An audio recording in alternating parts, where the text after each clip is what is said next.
You're tuning into Black and White Sports on YouTube. The no-holds-barred truth on sports. The main event starts. All right, Black and White Sports Porters. Well, I literally just did a video about the WNBA media coming down on Caitlin Clark in regards to a technical foul the other day that Caitlin Clark got for clapping. Yeah, clapping. Of which Caitlin Clark completely drowned the WNBA officials after the game and was like, you know what?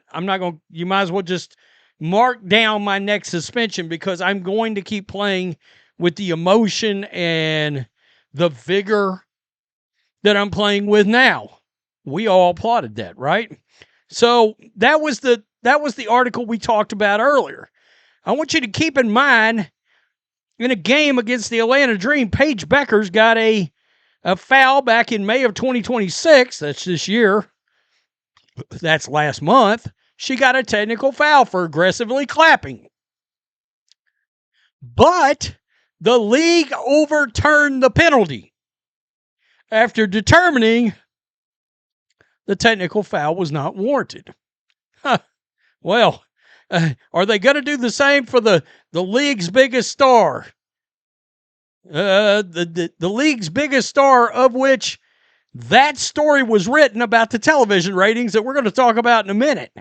No, they did not. The technical foul Caitlin Clark received versus the Mercury on Monday will stay on the books. Per The Athletic, Caitlin Clark now has 5 techs on the season and faces a 1-game suspension if she reaches 8. That and this league is a joke. You are a clown show. Kathy Engelbert, take out your wig, your pink wig. I'm sure you got one being around this league, right? Put it on, start putting your clown makeup on, get your lesbian agenda pom-poms, start waving them around. By the way, again, this league's all about agenda. Guess how many boxes Paige Bueckers checks? Let's see. On the woke scale, the woke trifecta, she's a woman, check. She's a lesbian, check. But Rhodes, she's not black. Oh, but she's dating a black woman. Oh, check. Maybe a double check out of that.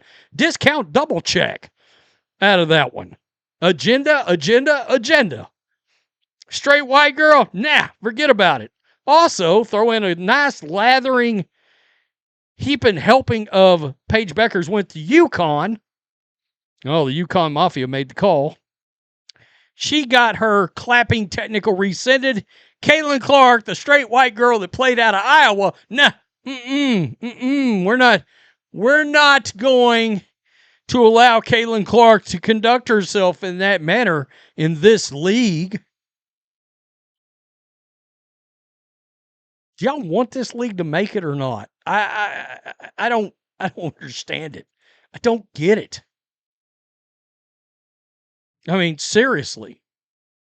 And the idea that Caitlin Clark could even be, that they would put her in a more of a position to potentially miss any game. Because even though they're not paying any money to get in to see Indiana Fever games at home, road games, people are still paying real money to get into those games.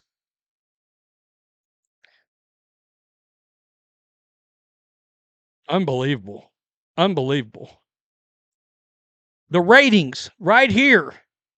And I wanted to tie this in because in part, Paige Bueckers and Asia Wilson's part of the story here.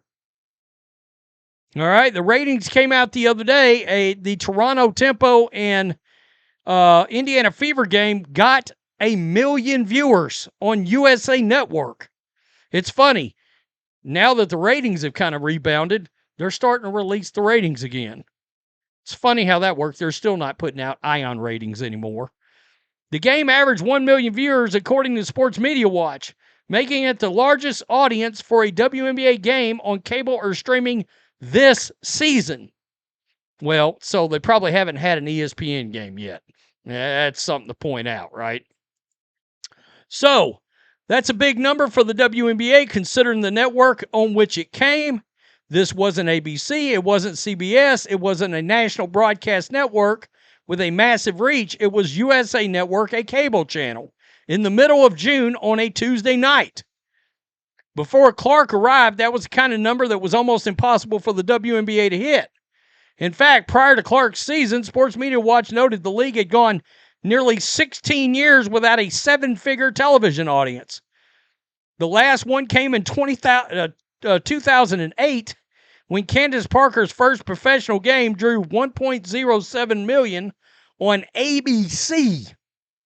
That was the old bar, seven figures on ABC. Now, when Clark is involved, 1 million viewers on cable is in play.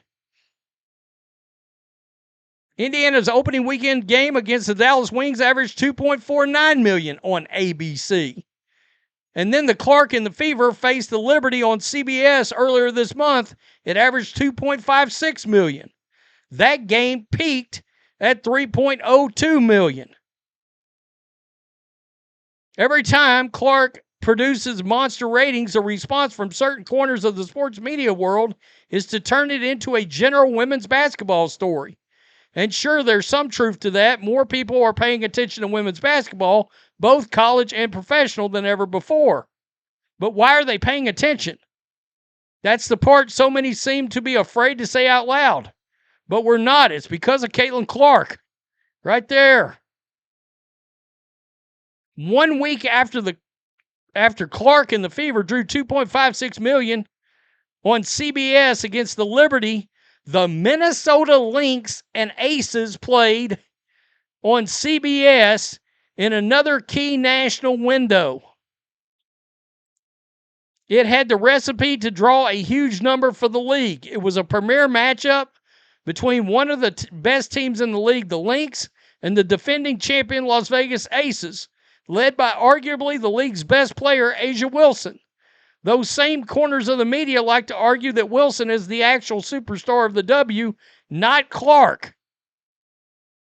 So, according to that logic, Wilson should have helped deliver at least a seven-figure audience for the WNBA against one of the league's best teams in a primetime window. You can forget about that.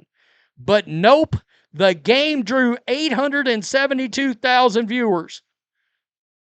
Now, that's a strong number for the W. Prior to Clark's arrival, the league would have thrown a party over nearly 900,000 viewers for a regular season game, or any game, really. But Clark's CBS game 1 week earlier nearly tripled it. And the same pattern showed up on cable. June 16th, the Fever hit 1 million viewers 1 day earlier. 1 day earlier. The Aces and Wings drew 457,000 viewers. Ouch. Wow. They couldn't. Paige Bueckers and A'ja Wilson, your asses couldn't draw 500,000 viewers. The next night, the Fever drew 1 million. But sure, let the league keep putting a foot on Caitlin Clark's neck. We're going to give her, and look, the league is out of their mind. Every little thing like this is going to get noticed. If there's a technical foul and it's for clapping, and Caitlin Clark's foul doesn't get rescinded, but a month earlier Paige Bueckers does, we're going to find it, we're going to notice it, and we're going to boost it. I mean, you tell me, clear agenda, far as I'm concerned? The league is more than happy to create a new CBA and suck at the teat of the major networks and get that new media rights money, but they don't want to actually promote and try to, I don't even want to say the word assist. They ain't got to assist. They don't, I mean, they're running promotions. They're not even using Caitlin Clark's face. Hell, you know what? The Fever are guilty of this a lot. A lot. And if that's by request of Caitlin Clark, if she's like, hey, I want you to boost my teammates and blah, blah, blah, I don't need the attention on me, then that needs to be conveyed by somebody so we know, because otherwise we're going to keep blowing it up. The ratings are huge when the Fever plays. They're beating the shit out of everybody else in the league, just like it was. And that's considering you got people that are actually not watching right now. I contend the ratings are down compared to what they would be if people were actually happy with the product. They hate the Indiana Fever product right now. There's people in the chat during the watch parties that are literally saying, we're not even watching. We're just hanging out in the chat and looking at the box score while you guys talk about the game.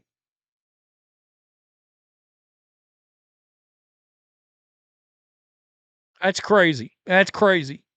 Not getting this technical foul rescinded is wild. It really is. Tell me what you think. Peace. I'm out.